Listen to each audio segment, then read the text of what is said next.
ইতিকাফের ফজিলত তাৎপর্য এবং বিধিবিধান জানতে চাই। নবী করিম সাল্লাল্লাহু আলাইহি ওয়াসাল্লাম রমজানের শেষ দশকে মসজিদে অবস্থান করতেন, ইতিকাফ করতেন। ইতিকাফ মানে হলো মসজিদের শেষ দশকের জন্য বা একটা নির্দিষ্ট সময়ের জন্য নিজেকে আটকে ফেলা, আবদ্ধ করে ফেলা এবং সেখানে আবদ্ধ থেকে ইবাদত-বন্দেগীতে মাশগুল থাকা, এটাই হলো ইতিকাফ।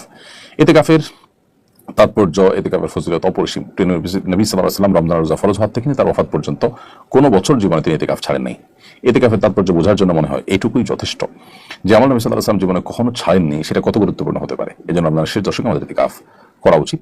ইতিকাফের নিয়ত করে যখন আমরা মসজিদে ঢুকবো, সেক্ষেত্রে আমরা 20 তারিখ সূর্য অস্ত যাওয়ার আগে আগে আমরা 20 রমজান সূর্য অস্ত যাওয়ার আগে আগে আমরা মসজিদে প্রবেশ করব এবং চাঁদ দেখার সংবাদ শোনার পর, ঈদের চাঁদ দেখার সংবাদ শোনার পর আমরা মসজিদ থেকে বের হব। এর মধ্যে একান্ত নিরুপায় হলে, যেমন ওয়াশরুম ইত্যাদির জন্য, অজুর জন্য মসজিদ থেকে বের হতে পারি আমরা। আর না হলে খাবার যদি কেউ আনার মতো লোক থাকে তাহলে সেটার জন্য আমরা বের হবো না। আর যদি আনানোর মতো কোনো লোক না থাকে, কোনো ব্যবস্থা না থাকে, তাহলে শুধুমাত্র বাইরে যে খেয়ে আবার দ্রুততার সাথে আমরা ভিতরে প্রবেশ করতে পারি। এভাবে আমরা ইতিকাফ করব, পুরো সময় ইবাদত-বন্দেগীতে আমরা